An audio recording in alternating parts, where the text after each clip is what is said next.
help me welcome our good friend, Theresa Laurico. Thank you. Round of applause. Everybody give a round of applause for Ken. Every life in this room is impacted because you have the courage to actually walk your talk. Awesome. It's a privilege. Thank you. Hi, everybody. How are you doing? You could be anywhere else on a Saturday and you're here, so that's definitely around, that just turn to the person beside you and say, I made it. Awesome. So my name is Theresa Laurico, and I first want to start by saying thank you for the opportunity to share, as Ken mentioned, where I've been since I spoke about, in 2011. And I just started with this picture because it is an honor for me to serve, and how I see this opportunity is an honor and a privilege to just be with you. So I'm going to share a little bit about my story and a little bit about what has manifested in the last year in hopes to give you some key insights, takeaways, and things that you could do now. So my background is television. I worked as a TV producer for Much Music and very many clients. And something happened to me one day on set, and I asked a question that would change my life forever. So this is just on set, working, doing really cool things. And eventually I'll show how that rolled out.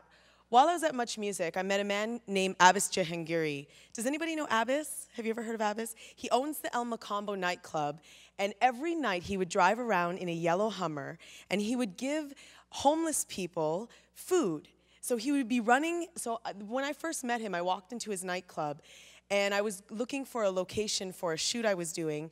And I walk in, and I see a massive picture of Mother Teresa. So I'm thinking to myself, drugs, sex, alcohol, Mother Teresa. A little bit different of an environment.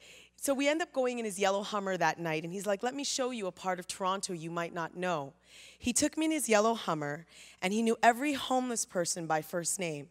And he said to me, do you know that it's not food that people are hungry for, rather love?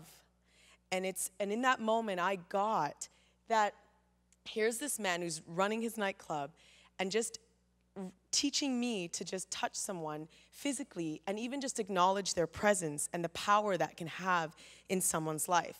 So he asked me to pour tea, and I poured tea for everyone until sunrise. 6 a.m. came. I was so inspired by that man, and I realized what he was doing was this thing called love in action, putting his love into action.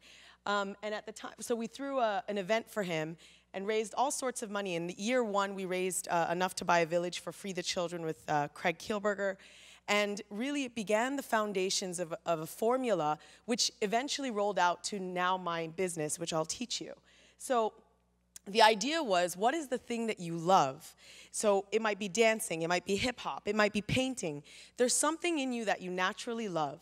And then what is it that you care about in the planet or the world, and how do you do what you love to make the difference that you're committed to? So what we did was we rolled out this campaign where we held a national contest, and we said, show us how you put your love in action. And the winner will get an all-inclusive trip to Peru. And we didn't know if anybody would enter this contest, and people from around Canada submitted a video submission of how they put their love into action. Little did I know that this would later be the formula of my social enterprise. In the last year, what happened was, as people started doing dances and they did all these different projects to put their love in action, as a result, last year, 208 people got their eyesight in Tibet from the leadership that was created from youth from all over Canada. But then I met a woman named Dr. Monica Sharma, and she's the head of leadership capacity for the United Nations. And she said, Theresa, sweetheart, as great as what you did, giving all this money to all these homeless people and empowering all these young people, as great as that is, do you think that that's going to solve homelessness? And in that minute, I didn't understand, because I thought what I was doing was so extraordinary. I'm like, I'm helping all these people. We're empowering young people. And she's like, you have to look at the systems behind why homelessness is an issue in a first-class country. And it began my journey to understand what they call systemic shift leadership, where what you can do, the actions you take, don't just sort of band-aid solution a problem that exists in the world. Now, this is an entire presentation in itself, but do you see the difference if I met someone and I gave them food, and while that's an incredible act of compassion, how that person will still remain in the same system that keeps them there Do you see the difference between the two? Whereas if I address education, and if I do things that are towards perhaps getting them into work situations, then what will happen is I'm actually shifting a system. So again, this is a conversation that's much deeper, and you can go to United Global Shift to learn more about that in New York City. But now we go back to my story and the question that actually changed my entire life. So I'm there working on set. We're giving away $100,000 per episode. I'm at the peak of my career as a producer. And something hit me, and it said, I asked myself, is what I'm doing with my life worth my life? And in that moment, I looked at everybody working on set. I looked at all of that, and something inside of me knew this thing that I'm doing, these shows that I'm producing that all these people are watching, I don't actually care about. And it doesn't actually move me. And it isn't in alignment with what I'm actually committed to making, the impact I'm committed to making on this planet. In fact, I'm probably doing this because of the awesome paycheck and the luxury life I get to live and all that other kind of stuff. And in the moment I asked myself that question, is what I'm doing with my life worth my only life on this planet? And when the answer to that question was no, I knew I had to start on a brand new path. So I entered a contest in the city. City TV was looking for a social enterprise business idea. You get $25,000. I'm like, okay, I can enter this. There's this thing inside of me. When I was 19, I used to watch, I never watched television even to this day. And I thought, okay, I have this idea in me. I want to empower young people, entrepreneurs, kind of like a TED meets Oprah meets MTV. But I've never had the courage to ever let it out into the world. This contest allowed me to put my dream in a 90-second video. So I put my dream out there, and bam. And I don't know if you've ever had a dream inside of your heart that you finally declare to the world. I cried for 3 hours because it was so inside me, and I was like, wow, I'm getting this out there. And I lost that contest. And I lost it, and I remember crying and being like, okay, because it was a lot. When you put yourself out there and you lose very publicly, it's like, so I cried, and the only thing I asked for was a brick. And the reason I asked for a brick was because I thought of the 3 little pigs. And the first pig built his house on straw. And what happened? Yeah, the big bad wolf came and blew it down. The second pig built his house on sticks or wood. And the big bad wolf blew the house down. But the last built it on bricks. When you're an entrepreneur or somebody who has a big idea, this room is full of Imagineers and people who have, you're possibly the next Obama. You might build the next Google.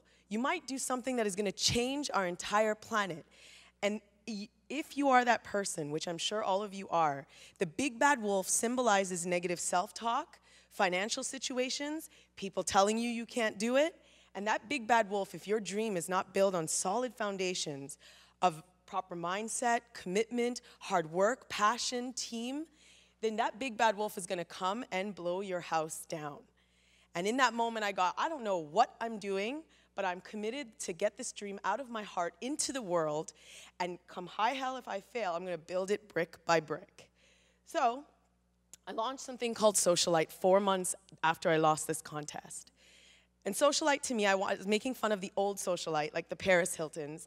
And I decided to call it Light because the new Socialite is somebody who's an actual light in the world. And rather than valuing you for the car you own and the things you own, we value you for the impact you have on the planet. LIGHTS is an acronym for Leader Impacting Global Humanity Today.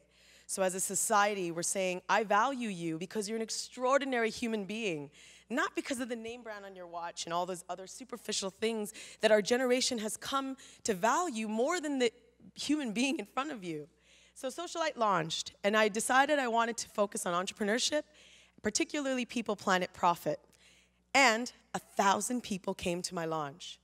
I didn't know what I was doing. I didn't know how we were going to do it, but somehow, when you release it to the world, if there's that dream that's inside of you and you make it public, some magic happens.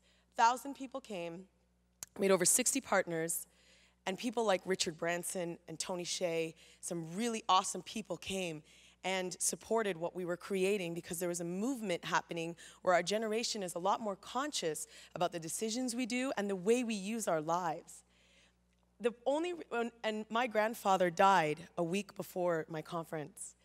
And I chose family. So on the morning of the conference, I came to welcome everyone because it was like my dream come true, and it was a wedding.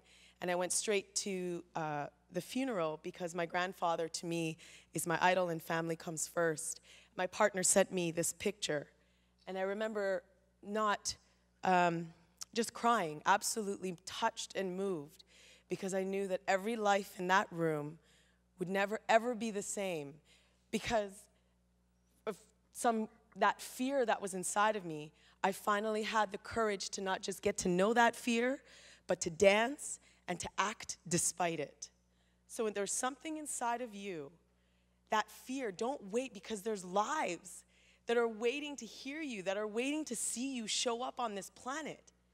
And this is the most recent thing, since I had to report what has happened in the last year. This is the most recent sort of awesomeness that happened. And my goal is to work with Harpo and Oprah to use media to powerfully move humanity forward and to share the message that anything is possible.